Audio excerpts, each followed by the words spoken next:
Selamat datang, teman-teman. Hari ini, kita akan membahas tentang segmentasi pasar. Segmentasi adalah salah satu konsep paling penting dalam pemasaran. Dengan memahami segmentasi, kita bisa membagi pasar yang luas menjadi kelompok-kelompok kecil yang lebih spesifik, sehingga strategi pemasaran kita bisa lebih efektif. Apa itu segmentasi pasar? Segmentasi pasar adalah proses membagi pasar menjadi beberapa kelompok konsumen berdasarkan karakteristik tertentu, seperti kebutuhan, perilaku, atau preferensi mereka. Dengan cara ini, perusahaan bisa menargetkan setiap segmen dengan strategi yang berbeda, sesuai dengan karakteristik kelompok tersebut. Contohnya, pasar untuk produk skincare bisa dibagi berdasarkan usia, jenis kulit, atau masalah kulit. Mengapa segmentasi penting? Segmentasi sangat penting karena tidak semua konsumen itu sama. Setiap kelompok konsumen memiliki kebutuhan yang berbeda, dan segmentasi memungkinkan kita untuk memenuhi kebutuhan tersebut secara lebih spesifik. Tanpa segmentasi, kita akan mencoba menjangkau semua orang dengan pesan yang sama, dan ini bisa jadi tidak efektif. Contoh, produk untuk remaja dan produk untuk dewasa membutuhkan pendekatan komunikasi yang berbeda. Jenis-jenis segmentasi, ada beberapa jenis segmentasi yang biasa digunakan. Di antaranya, 1. Segmentasi demografis. Berdasarkan faktor-faktor seperti usia, jenis kelamin, pendapatan, pendidikan, atau status pekerjaan. Contohnya, iklan mainan biasanya ditargetkan untuk anak-anak dengan pengaruh orang tua. 2. Segmentasi geografis. Berdasarkan lokasi, seperti negara, kota, atau iklim. Misalnya, pakaian musim dingin lebih relevan untuk dijual di daerah dengan iklim dingin. 3. Segmentasi psikografis. Berdasarkan gaya hidup, nilai, atau kepribadian konsumen. Produk-produk mewah sering menargetkan konsumen yang memiliki gaya hidup prestise. 4. Segmentasi perilaku. Berdasarkan cara konsumen menggunakan atau merespons produk, seperti frekuensi penggunaan atau loyalitas. Contohnya, konsumen yang sering membeli produk mungkin mendapatkan penawaran khusus atau program loyalitas. Apa itu targeting? Targeting adalah proses memilih segmen pasar yang paling menjanjikan untuk dituju dengan produk atau layanan kita. Dari berbagai segmen yang ada, kita harus memutuskan mana yang memberikan peluang paling besar dan di mana kita bisa menciptakan nilai lebih dibandingkan pesaing. Misalnya, sebuah perusahaan pakaian olahraga mungkin memiliki segmen yang terdiri dari orang yang suka jogging, gym, dan olahraga tim. Mereka mungkin memutuskan untuk menargetkan penggemar gym karena pasar ini lebih menguntungkan. Mengapa targeting penting? Targeting sangat penting karena tidak semua segmen pasar memiliki potensi yang sama. Setiap segmen mungkin memiliki ukuran, daya beli, dan kebutuhan yang berbeda. Dengan memilih segmen yang tepat, kita bisa mengalokasikan sumber daya perusahaan dengan lebih efisien. Ini berarti kita bisa fokus pada konsumen yang paling mungkin membeli produk kita dan memastikan bahwa kita memberikan pesan yang relevan kepada mereka.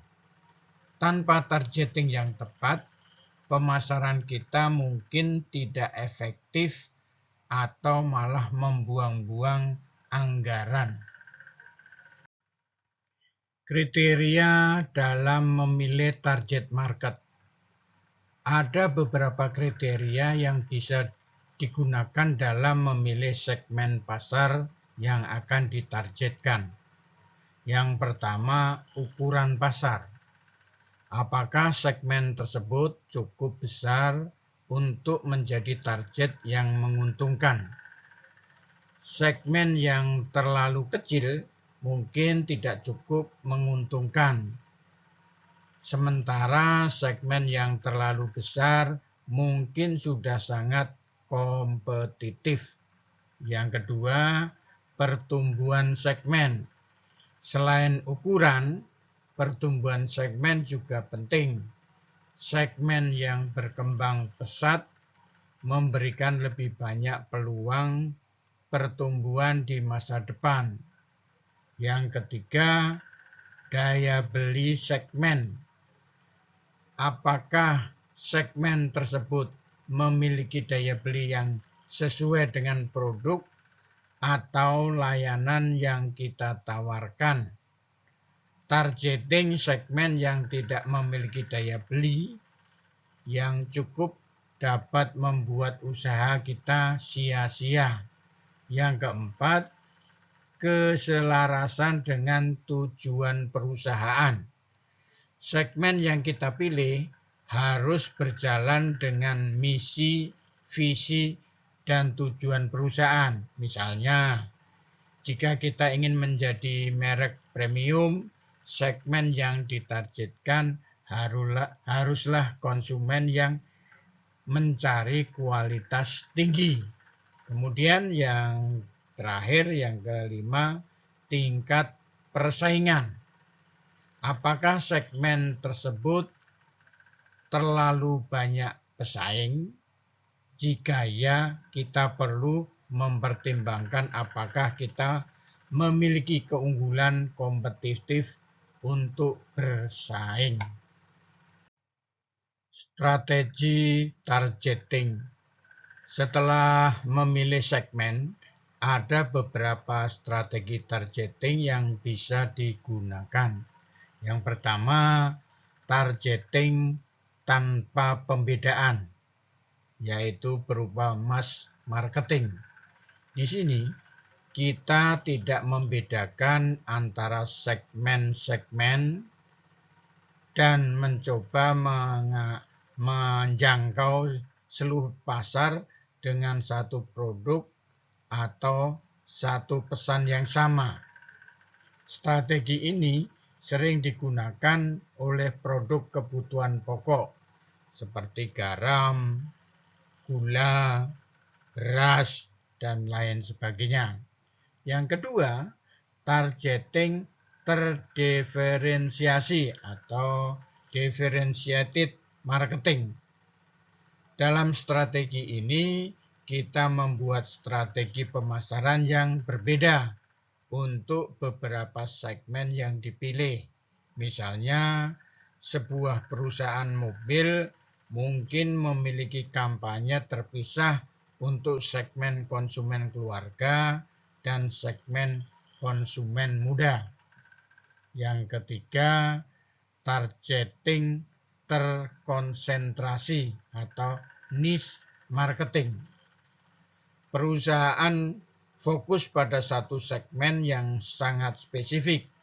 Misalnya, sebuah perusahaan bisa hanya fokus pada produksi pakaian olahraga untuk perempuan yang suka yoga. Yang keempat, micro marketing atau lokal atau individual marketing. Di sini, perusahaan menyesuaikan produk dan pemasaran mereka untuk individu atau kelompok yang sangat kecil, seperti pelanggan perorangan atau komunitas lokal tertentu. Apa itu positioning? Secara sederhana, positioning adalah cara kita ingin produk atau layanan kita dipersepsikan oleh konsumen di pasar. Ini berkaitan dengan bagaimana kita membedakan produk kita dari produk pesaing dan menciptakan identitas yang unik. Positioning juga bisa diartikan sebagai janji yang kita buat kepada konsumen mengenai apa yang akan mereka dapatkan jika menggunakan produk kita. Contohnya, merek mobil mewah seperti Mercedes-Benz diposisikan sebagai simbol prestise, kenyamanan, dan berkualitas tinggi. Sementara merek mobil lain mungkin fokus pada efisiensi bahan bakar atau harga terjangkau. Mengapa positioning penting? Positioning sangat penting karena ini adalah kunci untuk menarik perhatian dan kepercayaan konsumen. Di pasar yang penuh dengan berbagai pilihan, konsumen harus bisa dengan cepat memahami apa yang membuat produk kita unik. Positioning yang tepat membantu kita mendorong kerumunan dan menunjukkan mengapa konsumen harus memilih produk kita dibanding dengan produk kompetitor. Dengan positioning yang kuat, merek kita bisa tetap berada di benak konsumen saat mereka membuat keputusan pembelian. Langkah-langkah membuat strategi positioning. Membuat strategi positioning memerlukan beberapa langkah yang penting. Yang pertama, identifikasi keunikan produk. Kita harus tahu apa yang membuat produk kita berbeda dan lebih baik daripada kompetitor. Ini bisa berupa kualitas, fitur, layanan, atau bahkan harga yang lebih kompetitif. Yang kedua, kenali konsumen Anda. Pahami kebutuhan dan preferensi konsumen yang menjadi target. Apa yang mereka cari dalam produk atau layanan yang kita tawarkan. Yang ketiga, analisis pesaing. Pelajari bagaimana pesaing memposisikan produk mereka. Ini akan membantu kita menemukan celah atau peluang untuk memposisikan diri kita secara unik.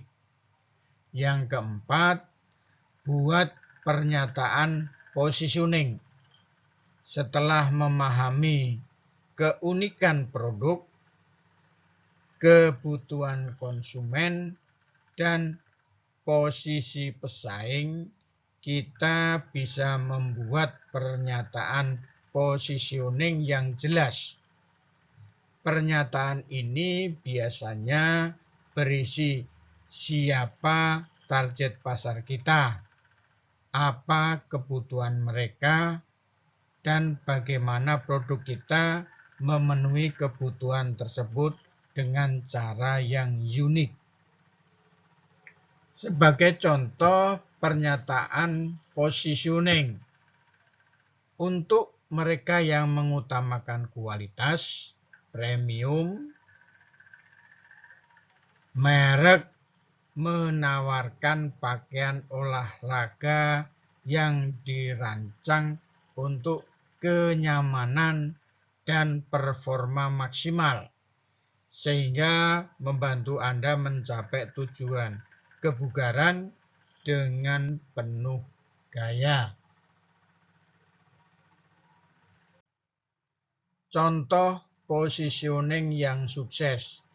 Banyak merek besar yang memiliki positioning yang jelas dan sukses. Beberapa contohnya adalah yang pertama, Apple diposisikan sebagai merek inovatif yang menawarkan desain premium dan kemudahan penggunaan. Produk Apple selalu diasosiasikan dengan kualitas tinggi dan eksklusivitas. Yang berikutnya adalah Nike atau Nike menggunakan slogan Just Do It.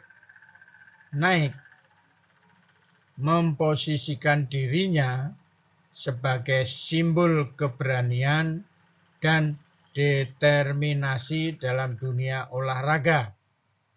Ini menjadikannya pilihan utama bagi atlet dan mereka yang ingin mencapai potensi terbaik. Kemudian contoh lainnya adalah Coca-Cola. Coca-Cola diposisikan sebagai minuman yang menginspirasi kebahagiaan dan kebersamaan. Mereka selalu mempromosikan momen-momen positif dalam kampanye iklannya.